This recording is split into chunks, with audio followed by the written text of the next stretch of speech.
おはようございます。すいません、ちょっと昨日カメラのメモリーカードがいっぱいになっちゃって、夜が全然もう映像がなかったので、最後にですね、朝の私のこの状況をお伝えします。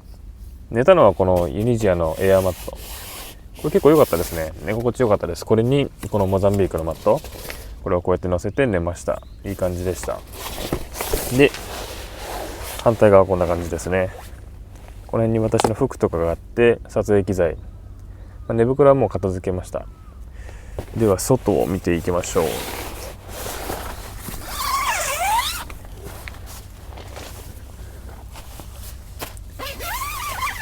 これは朝ごはんです。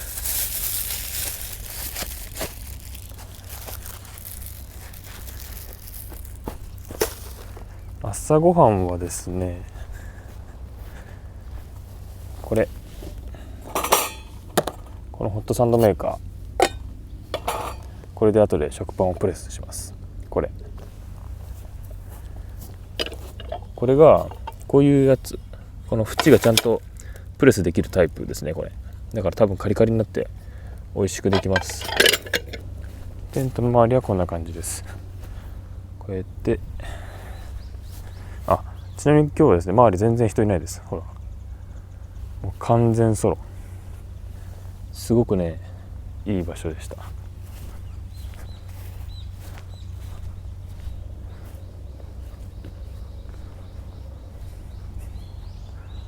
こんな感じです。すごい芝生をね、独り占めです。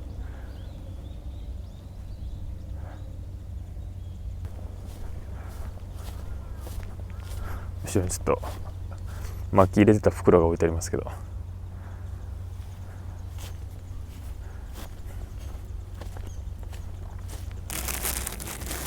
これがこの縁、さっき説明しましたけど、これでこの耳がだいぶ硬くなるという感じです。でチーズ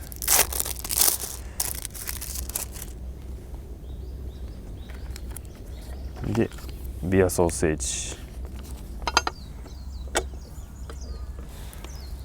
ょっとはみ出ちゃった。おいい感じですね。もうちょっと焦げ見るかな。もうちょっとプレス。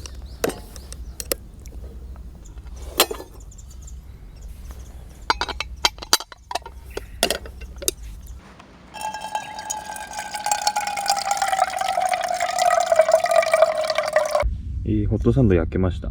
いい感じですね。コーヒー沸かしながら食べましょう。いただきます。